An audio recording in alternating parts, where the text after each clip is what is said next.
저 사람이 당신 남편이라고요? 15년 전에 바다에서 죽었다면서요?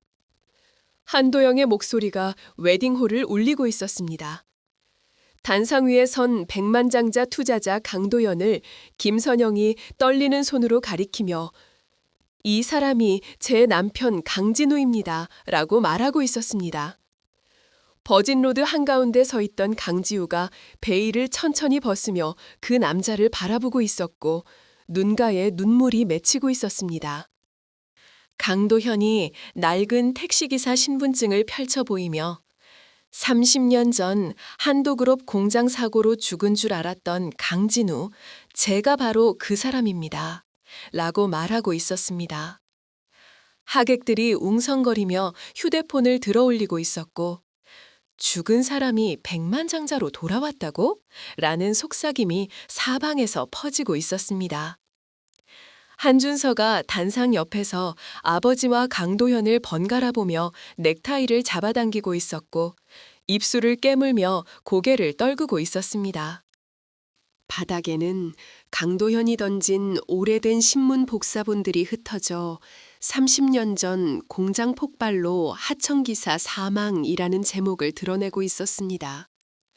선영이 천천히 단상으로 걸어가며 강도현의 입과 흉터를 바라보고 있었고 그 흉터가 15년 전 남편과 정확히 일치하고 있었습니다. 이 이야기의 결말이 궁금하시면 끝까지 영상을 시청해 주세요. 구독과 좋아요는 큰 힘이 됩니다. 행복한 하루가 되길 바랍니다. 지금부터 오늘의 이야기 시작합니다. 흰 린넨이 깔린 테이블 위로 수프 그릇이 한쪽으로 밀려나 있고 김선영의 무릎 위 냅킨이 구겨진 채 떨어져 있고 있었습니다. 창밖으로 청담동 거리의 명품 매장 간판들이 저녁 조명을 받아 반짝이고 있었고 레스토랑 안쪽에서는 와인 따르는 소리와 은식기 부딪히는 소리가 낮게 울리고 있었습니다.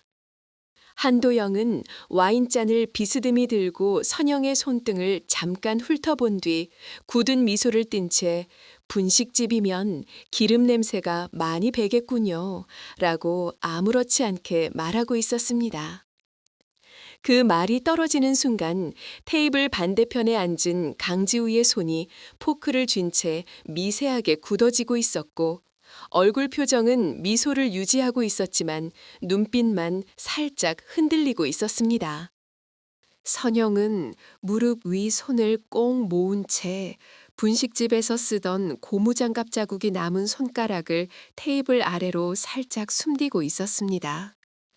손등에 남은 화상 자국 하나가 옅게 보이고 있었고 그 자국을 엄지손가락으로 천천히 문지르며 시선을 접시 위로 내리깔고 있었습니다. 웨이터가 다가와 메인 요리를 내려놓는 동안 한도영은 서류 하나를 펼쳐 테이블 한쪽에 조심스럽게 올려두고 있었고 서류 상단에 혼인 전 신상조회 보고서라는 제목이 선명하게 인쇄되어 있었습니다. 지우는 엄마 쪽 접시를 자기 쪽으로 살짝 끌어당기며 엄마 앞에 놓인 포크와 나이프를 조용히 정리하고 있었고 그 모습이 어린 시절 도시락을 챙기던 습관처럼 자연스럽게 보이고 있었습니다. 준서가 아버지 팔을 가볍게 건드리며 지금 이 자리에서 그런 얘기는 이라고 작게 말하려 하자 한도영이 손을 들어 아들의 말을 자르고 있었습니다. 우리 집은 혼인 전의 빚, 가족관계, 건강 다 확인합니다. 외동딸이라면서요. 아버지 쪽은 기록이 좀... 한도영이 서류에서 눈을 떼지 않은 채 말을 흐리고 있었습니다. 서류 한 줄에 배우자 사망 추정, 15년 전 실종 신고라는 문구가 적혀 있었고 그 옆에 빨간 형광펜으로 밑줄이 그어져 있었습니다. 선영의 어깨가 눈에 띄게 움찔하더니 손가락 끝이 테이블 아래에서 떨리고 있었고 숟가락과 접시가 가볍게 부딪히며 작은 소리를 내고 있었습니다. 레스토랑 안쪽에서 다른 손님들의 웃음소리가 들려오고 있었지만 이 테이블 위로는 무거운 침묵만 내려앉고 있었고 촛불이 흔들리며 네 사람의 그림자를 벽에 길게 들이우고 있었습니다. 준서는 아버지 말을 자르듯 지우는 제가 책임집니다. 이 정도 검사면 충분하잖아요. 라고 낮게 말하며 테이블 아래로 지우의 손을 살짝 쥐고 있었고 지우의 손등에 힘이 들어가고 있었습니다.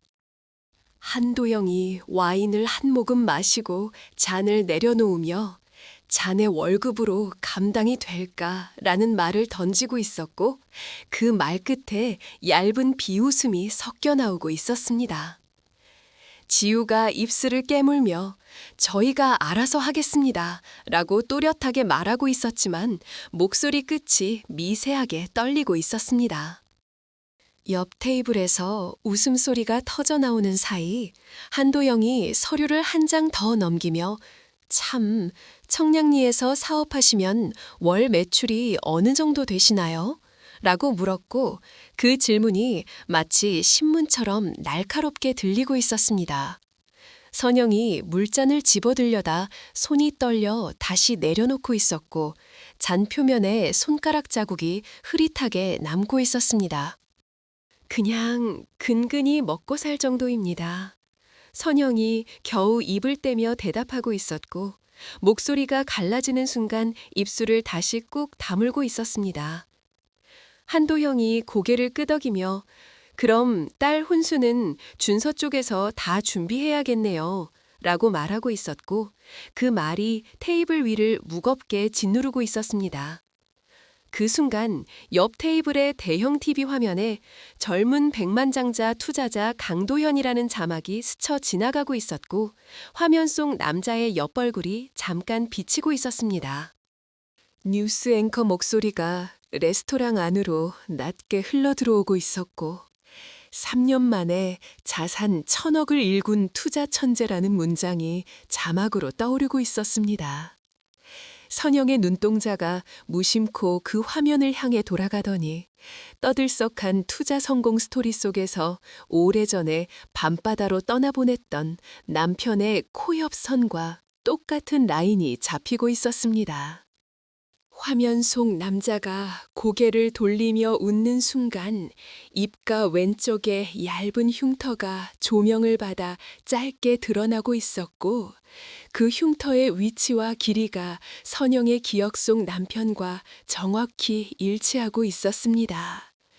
선영의 호흡이 한 박자 늦게 들숨을 들이마시며 흐트러지고 있었고 손가락 끝이 냅킨을 천천히 찢어가며 조용히 그 자리에 앉아있고 있었습니다.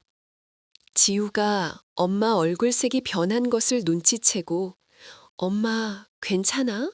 라고 작게 물으며 팔을 잡고 있었지만 선영은 대답 대신 고개를 천천히 끄덕이며 시선을 TV에서 떼지 못하고 있었습니다. 화면이 다른 뉴스로 넘어가며 남자 얼굴이 사라지고 있었고 선영의 손에서 찢어진 냅킨 조각들이 무릎 위로 흩어져 내리고 있었습니다. 한도영이 서류를 접어넣으며 다음 주 토요일 결혼식 때 뵙겠습니다. 라고 말하고 자리에서 일어나고 있었고 그 뒷모습이 레스토랑 출구 쪽으로 천천히 멀어지고 있었습니다. 테이블 위 촛불이 마지막으로 한번 크게 흔들리며 4개의 접시와 반쯤 남은 와인병을 희미하게 비추고 있었고 창밖 명품거리 조명만 변함없이 반짝이고 있었습니다. 늦은 밤 분식집 유리창 안쪽으로 김이 자욱하게 올라붙어 있고 창문 밖 골목에 네온 사인이 흐릿하게 번지고 있었습니다. 유리창 위로 김선영 분식이라는 간판 글씨가 반쯤 벗겨진 채 붙어 있었고 그 아래로 오래된 메뉴판이 색바랜 종이에 적혀 비스듬하게 걸려 있고 있었습니다. 불 꺼진 홀 한가운데 선영은 의자를 뒤로 쭉 빼놓고 앉아 계산대 옆 오래된 철제 상자를 꺼내 식탁 위에 올려두고 있었습니다. 상자 표면에 녹이 살짝 쓸어 있었고 자물쇠 구멍 주변이 달아 반질반질하게 빛나고 있었습니다. 상자 뚜껑을 열자 낡은 흑백 사진, 바랜 혼인신고서, 그리고 강진우 이름이 찍힌 오래된 택시기사 신분증이 서걱이는 소리를 내며 쏟아져 나오고 있었습니다. 사진 속에서 환하게 웃고 있는 젊은 진우 옆에는 지금의 강지우와 똑같이 생긴 3살 빼기 아이가 떡볶이 국물을 입가에 묻힌 채 웃고 있었고, 그 옆에서 선영이 머리를 쓰다듬고 있는 모습이 보이고 있었습니다. 사진 모서리가 노랗게 변색되어 있었고 접혔던 자국 따라 금이 여러 개 가 있었지만 얼굴들은 또렷하게 남아 있었습니다. 선영이 사진을 들어 형광등 불빛에 비춰보고 있었고 그 빛이 사진 속 젊은 진우의 옆벌구를 환하게 드러내고 있었습니다. 엄마, 또 그 상자야? 지우가 패딩 지퍼를 반쯤 내린 채 다가와 상자 속 신분증을 집어들고 무심히 뒤집어 보고 있었습니다. 신분증 뒷면에 적힌 주소가 청량리 5호동으로 되어 있었고 발급 일자가 30년 전으로 찍혀 있었습니다. 그때 분식집 구석 TV에서 저녁 뉴스가 다시 흘러나오고 있었고 한국 산업을 뒤흔든 백만장자 강도현이라는 자막과 함께 인터뷰 화면이 잡히고 있었습니다. 화면 속에서 강도현이 기자 질문에 답하며 옆으로 고개를 돌리고 있었고 그 순간 턱선과 콧대 라인이 선명하게 드러나고 있었습니다. 카메라에 잡힌 강도현의 옆벌굴이 살짝 돌아가는 순간 TV 화면에 조명이 꺼진 분식집 안으로 번쩍 스며들며 신분증 속 젊은 시절 강진우의 코와 턱 라인을 거의 그대로 비추고 있었고 두 얼굴이 선영의 눈 안에서 겹쳐지고 있었습니다. 선영의 손에서 신분증이 미끄러지며 테이블 위로 떨어져 플라스틱 표면이 TV 불빛을 받아 번들거리고 있었고 지우가 놀라서 허리를 굽혀 그것을 다시 집어들고 있었습니다. 엄마, 이 사진이 뉴스에 나온 그 사람 좀 닮지 않았어? 지우가 가볍게 웃으며 말을 건네고 있었고 신분증과 TV 화면을 번갈아 보고 있었습니다. 선영은 대답 대신 상자 뚜껑을 꾹 닫으면서 자리에서 천천히 일어나 가스밸브를 잠그고 있었습니다. 손이 떨려 밸브를 한 번에 잠그지 못하고 두세 번 돌리고 있었고 금속 소리가 조용한 가게 안에서 또렷하게 울리고 있었습니다. 지우가 엄마 뒷모습을 바라보며 엄마, 왜 그래? 무슨 일 있어? 라고 물었지만 선영은 고개를 저으며 싱크대로 걸어가고 있었습니다. 가게 불이 하나둘 꺼지자 상자 속에서 접혀있던 오래된 신문 스크랩의 제목 30년 전 공장 폭발, 하청업체 기사 사망이 어둠 속에서도 희미하게 떠오르고 있었습니다. 신문 날짜가 정확히 30년 전 가을로 적혀 있었고 기사 본문에는 한두 그룹 소속 공장이라는 문구가 빨간 펜으로 동그라미 쳐져 있었습니다. 지우가 그 신문을 발견하고 집어들어 읽기 시작하고 있었고 눈동자가 글자를 따라 천천히 움직이고 있었습니다. 엄마, 이거 한도그룹이잖아. 준서 아빠 회사. 지우가 신문을 들고 엄마 쪽으로 돌아서고 있었고 목소리가 점점 작아지고 있었습니다. 선영이 싱크대에서 멈춰서더니 천천히 고개를 돌려 딸을 바라보고 있었고 입술이 떨리며 무언가 말하려다 다시 다물고 있었습니다. TV에서는 여전히 강도현 인터뷰가 흘러나오고 있었고 과거는 중요하지 않습니다. 지금이 중요하죠. 라는 그의 말이 분식집 안을 가득 채우고 있었습니다. 지우가 신문과 신분증 그리고 TV 화면을 차례로 보며 입을 벌렸다 다물고 있었고 패딩 점퍼 지퍼를 쥔 손에 힘이 들어가고 있었습니다. 창밖으로 골목을 지나가는 술 취한 사람들의 웃음소리가 희미하게 들려오고 있었고 그 소리가 멀어지자 분식집 안은 다시 TV 소리만 남아 공간을 채우고 있었습니다. 선영이 상자를 다시 계산대 아래로 밀어 넣으며 자, 이제 들어가자. 내일 학교 가야지. 라고 말하고 있었지만 목소리가 평소와 다르게 갈라지고 있었습니다. 지우는 신문을 다시 상자 안에 넣으며 엄마 얼굴을 한참 바라보고 있었고 두 사람 사이에 말하지 않은 질문들이 공기처럼 무겁게 떠있고 있었습니다. 다음 날 아침 분식집 주방에서 김이 모락모락 오르는 떡볶이 냄비 옆에 선영이 서서 국물을 저으며 핸드폰 화면을 내려다보고 있었습니다. 검색창에 강도현 투자자라고 입력된 화면이 떠 있었고 수십 개의 기사 제목이 줄지어 나열되고 있었습니다. 백만장자 강도현, 한도그룹 지분 인수 추진, 3년 만에 자산 1,000억 신화, 미스테리 투자자, 과거 이력 베일에 쌓여 같은 제목들이 화면을 채우고 있었습니다. 선영이 기사 하나를 누르자 강도현이 정장을 입고 기자회견장에 서 있는 사진이 크게 떠오르고 있었고 그 옆번굴이 15년 전 남편과 점점 더 닮아 보이고 있었습니다. 기사를 아래로 내리던 손가락이 출신지와 과거 경력은 알려지지 않았으며 3년 전 홀연히 나타나 단기간에 막대한 자산 축적이라는 문장에서 멈추고 있었습니다. 초인종 소리가 울리며 선영이 고개를 들자 유리문 밖에서 한준서가 큰 종이백을 들고 서 있었고 아침 햇살을 받아 안경알이 반짝이고 있었습니다. 문을 열어주자 준서가 조심스럽게 들어오며 어머니, 지호 아직 안 일어났죠?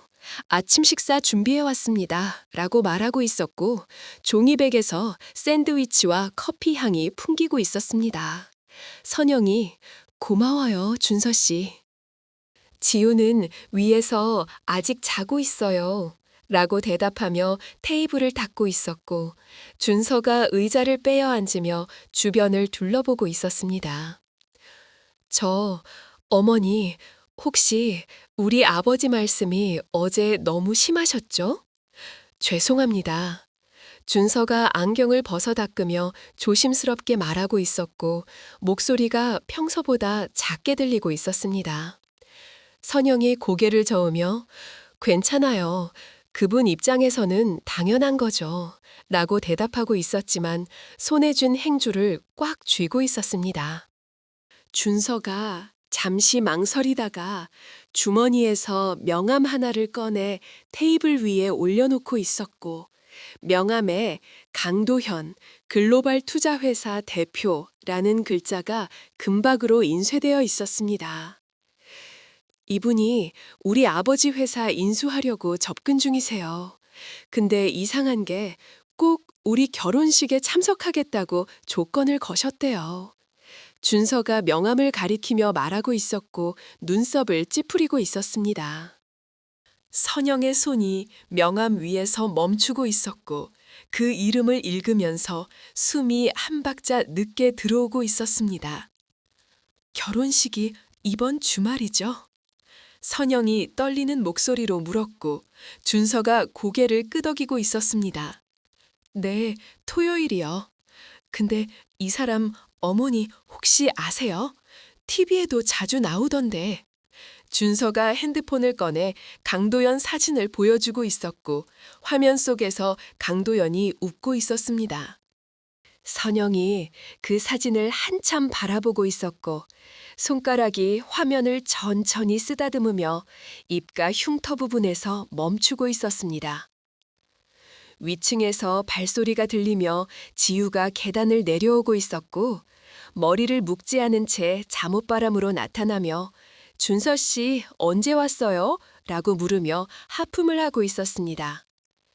준서가 일어나 지우에게 커피를 건네며 방금 왔어. 아침 먹으러 왔지? 라고 말하고 있었고 지우가 커피를 받아들며 테이블 위 명함을 발견하고 있었습니다. 강도현? 이 사람 어제 TV에서 본 그 사람 아니야? 엄마? 지우가 명함을 집어들며 선영을 바라보고 있었고 선영이 고개를 돌려 주방 쪽을 향하고 있었습니다. 준서가 아, 맞아. 근데 이 사람이 우리 결혼식에 꼭 오고 싶대. 이상하지 않아? 라고 말하며 지우 옆에 앉고 있었고 지우가 명함을 뒤집어 보고 있었습니다. 선영이 떡볶이 국물을 계속 저으면서 지우야, 밥 먹고 학교 가야지. 늦겠다. 라고 말하고 있었지만 목소리가 평소와 다르게 떨리고 있었습니다. 창밖으로 아침 햇살이 더 밝아지고 있었고 테이블 위 명함이 그 빛을 받아 금박 글씨가 선명하게 반짝이고 있었습니다.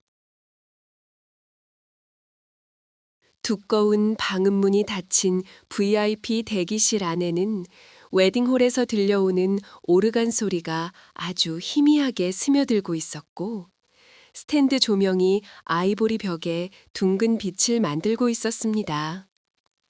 대기실 한쪽 구석에는 웨딩드레스가 걸려 있었고 레이스 자락이 옷걸이에서 살짝 늘어져 바닥에 닿고 있었습니다. 거울 앞에서 메이크업을 마친 지우는 실크 가운 자락을 쓸어내리며 벽에 기대선 엄마를 힐끔 보고 있었고 선영의 눈이 VIP 패스가 달린 낯선 남자의 목을 계속해서 따라가고 있었습니다. 강도연은 문 옆에 서서 턱시도 소묘를 정리하고 있었고 커프스 단추가 조명을 받아 반짝이고 있었습니다. 누군가의 시선이 등에 박히자 천천히 돌아서고 있었고 선영과 눈이 마주치는 순간 두 사람의 시간이 잠시 멈춘 듯 고정되고 있었습니다. 지우는 그 사이에서 두 사람의 시선을 번갈아 옮기고 있었고 가운 끈을 쥔 손이 서서히 굳어가고 있었습니다. 혹시 강 대표님이시죠? 선영이 명찰이 적힌 이름을 읽는 척하면서 떨리는 목소리를 꾹 누르고 있었고 손가락이 가방끈을 감고 풀었다가 다시 감고 있었습니다. 강도연의 시선이 선영의 얼굴을 한 줄씩 훑어가며 예전과 달라진 주름의 방향과 눈꼬리의 각도를 확인하고 있었습니다. 입가에 새로 생긴 잔주름, 이마에 깊어진 선, 그리고 눈가에 피로한 그림자까지 하나하나 눈에 담으며 시간의 무게를 재고 있었습니다. 그가 아주 작게 선영아 라고 입술 안쪽으로 굴리는 소리가 방 안의 정적 속에서 길게 늘어나고 있었고 그 목소리가 15년 전 바다에서 사라졌던 것과 똑같이 들리고 있었습니다. 선영의 발이 반걸음 앞으로 나가더니 손가락이 그의 턱선 옅은 흉터를 향해 천천히 올라가고 있었고 손끝이 닿기 직전 멈춰서서 말없이 떨리고 있었습니다. 거울 속에는 실크 가운을 입은 지우의 얼굴과 그 뒤로 겹쳐진 두 사람의 실루엣이 비치고 있었고 지우의 눈가가 서서히 젖어가고 있었으며 손이 가운 끈을 꽉 당기고 있었습니다. 15년 전에 바다에서 찾은 건 신발 한 짝뿐이었어요. 선영이 겨우 입을 떼며 말하고 있었고 그 말 끝에 목이 잠겨 더 이상 소리가 나오지 않고 있었습니다. 강도현은 주머니에서 조심스레 낡은 사진 한 장을 꺼내 소파 위에 올려두고 있었고 사진 속에는 젊은 시절의 선영과 아이를 번쩍 안고 서 있는 강진우가 웃고 있었으며 사진 모서리가 수없이 접힌 자국으로 해지고 있었습니다. 사진 뒷면에는 지우 3살 생일이라는 글씨가 희미하게 적혀 있었고 그 글씨체가 선영의 손글씨였습니다. 매일 이 사진만 보고 살았습니다. 바다에서 건져졌을 때도 병원에서 깨어났을 때도. 강도현이 사진을 가리키며 말하고 있었고 목소리가 점점 갈라지고 있었습니다. 15년 전 그날 한도영 회장 비리를 고발하려다 공장 현장에서 쫓겨났고 부두까지 따라온 사람들에게 바다로 밀려났습니다. 강도연이 계속 말하고 있었고 주먹을 꽉 쥐고 있었습니다. 선영의 무릎이 꺾이며 소파에 주저앉고 있었고 두 손으로 얼굴을 가리며 어깨가 작게 떨리기 시작하고 있었습니다. 지우가 거울 앞에서 천천히 돌아서더니 그럼 우리 아버지가 살아 계신 거예요? 라고 물으며 가운 자락을 꽉 움켜쥐고 있었고 목소리가 끝까지 나오지 않고 있었습니다. 강도현이 고개를 천천히 끄덕이고 있었고 지우를 향해 한 걸음 다가서려다 멈춰서고 있었습니다. 미안해, 지우야. 아빠가 너무 늦게 왔지. 강도현이 떨리는 목소리로 말하고 있었고 눈가에 눈물이 맺히고 있었습니다. 문 손잡이를 잡고 있던 준서가 안으로 들어오려다 장면을 보고 멈춰서더니 문틈 사이로 손을 떼지 못한 채 숨을 죽이며 그 사진과 세 사람을 번갈아 바라보고 있었습니다. 준서의 손이 문고리를 쥔 채 힘없이 늘어지고 있었고 안경 너머 눈동자가 빠르게 흔들리고 있었습니다. 그럼 우리 아버지가 지우 씨 아버지를... 준서가 중얼거리며 뒤로 한 걸음 물러서고 있었고 복도벽에 등을 기대고 있었습니다. 대기실 밖에서 사회자의 목소리가 희미하게 들려오고 있었고 신부 입장 5분 전입니다. 라는 안내방송이 흘러나오고 있었습니다. 지우가 웨딩드레스 쪽으로 시선을 돌리더니 다시 엄마와 강도연을 바라보고 있었고 그 시선 안에 혼란과 놀람과 슬픔이 뒤섞여 보이고 있었습니다. 선영이 천천히 일어나 강도연에게 다가가며 당신 왜 이제야? 라고 물었지만 말을 끝까지 잇지 못하고 있었고 강도연이 그녀의 손을 잡으며 한도영을 끝까지 추궁하려고 힘을 키웠습니다. 라고 대답하고 있었습니다. 웨딩홀 안 버진로드 양쪽으로 촛불들이 일렬로 타오르고 있었고 하얀 꽃잎들이 길 위에 촘촘히 흩뿌려져 있고 있었습니다. 유리 천장 너머로 오후 햇살이 스며들어 홀 안을 은은하게 밝히고 있었고 단상 위 생화 장식이 조명을 받아 반짝이고 있었습니다. 사회자의 목소리가 스피커에서 울려 퍼지는 가운데 지우가 버진로드 입구에 서서 단상을 바라보고 있었고 드레스 자락을 두 손으로 꽉 쥐고 있었습니다.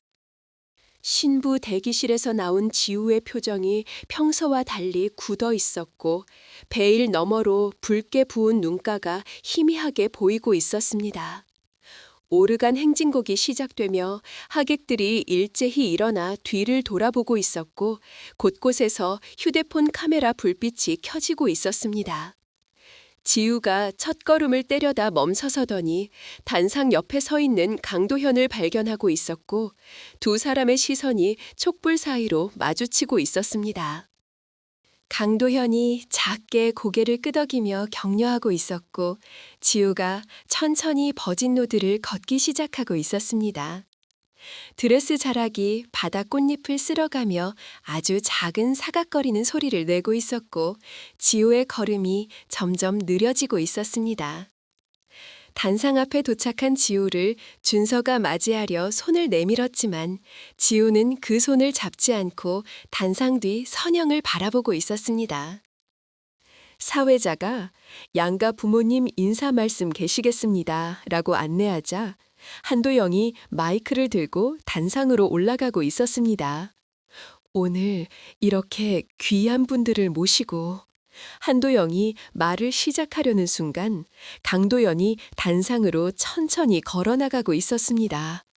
하객들 사이에서 웅성거림이 일기 시작했고 저 사람 누구야? 투자자 아닌가? 같은 말들이 여기저기서 들리고 있었습니다. 강도현이 한도영 옆에 서더니 잠깐만, 제가 먼저 말씀드리겠습니다. 라고 마이크를 가져가고 있었고, 한도영의 얼굴이 굳어지고 있었습니다.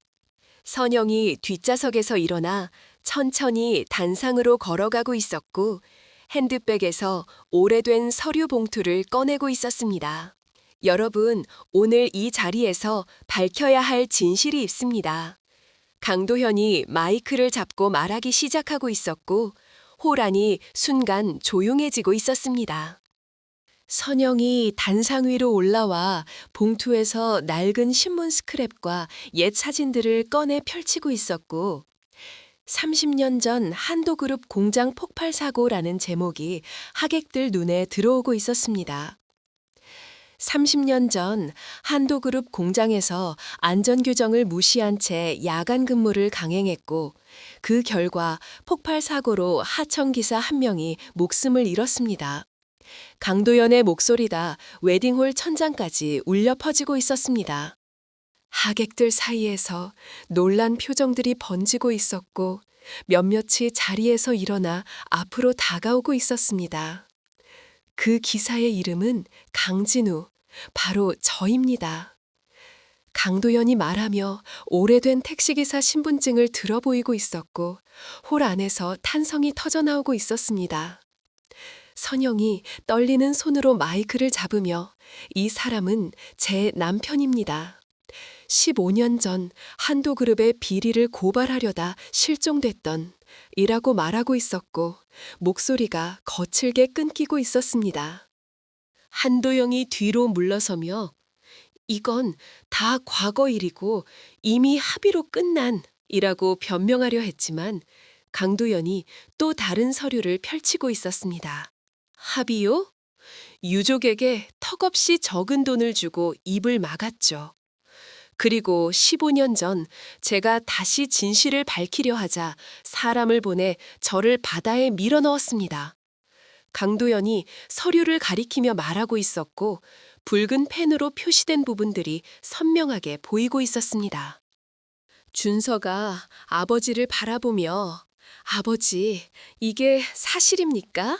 라고 물었지만 한도영은 대답 대신 단상에서 내려가려 하고 있었습니다. 지우가 갑자기 베일을 벗어 바닥에 던지며 이 결혼 여기서 멈추겠습니다. 라고 마이크를 잡고 또렷하게 말하고 있었습니다. 저는 이렇게 사람을 짓밟고 올라선 집안과 가족이 될 수 없어요. 준서 씨, 미안해요. 지우의 목소리가 홀 전체로 퍼지고 있었고, 눈물이 뺨을 타고 흘러내리고 있었습니다. 준서가 지우에게 다가가려 했지만 지우는 손을 뿌리치며 단상 계단을 내려가고 있었고, 웨딩드레스 자락이 꽃잎들을 흩뜨리며 쓸려가고 있었습니다.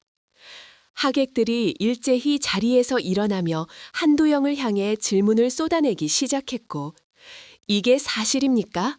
30년 전 사고에 대해 해명하세요. 같은 목소리들이 홀을 가득 채우고 있었습니다. 강도현과 선영이 단상 위에서 서로를 바라보고 있었고, 두 사람 사이 15년의 시간이 마침내 무너져 내리며 공간을 채우고 있었습니다. 지우가 단상 아래에서 두 사람을 올려다보고 있었고, 눈물 젖은 얼굴로 작게 미소 짓고 있었습니다. 촛불들이 살짝 흔들리며 홀 안 공기가 한번 크게 출렁이고 있었고, 오래간 음악이 완전히 꺼진 침묵 속에서 세 사람의 숨소리만 들리고 있었습니다. 밤공기 속 한강 물결이 가늘게 반짝이고 있었고, 강 위 다리 난간에 주황빛 불이 길게 늘어져 물 위에 그림자를 만들고 있었습니다. 멀리서 자동차 경적 소리가 희미하게 들려왔다가 사라지고 있었고, 강변 산책로에는 조깅하는 사람들이 드문드문 지나가고 있었습니다. 강가 벤치에 나란히 앉은 세 사람 앞에는 웨딩홀에서 가져온 부케가 종이봉지에 꽂힌 채 줄기 끝이 살짝 마르고 있었고, 흰 꽃잎이 몇 개 바람에 떨어져 벤치 아래로 굴러가고 있었습니다. 선영은 손에 쥔 종이봉투를 펴서 강도연에게 내밀고 있었고 그 안에는 택시기사 신분증과 낡은 사진 그리고 오래된 신문 스크랩이 들어있었습니다. 이제 복수는 끝난 거죠? 선영이 조용히 물었고 강도현이 고개를 끄덕이고 있었습니다. 검찰에 고발했습니다.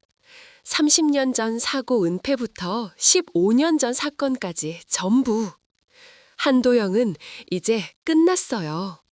강도연이 말하며 봉투를 두 손으로 감싸주고 있었습니다.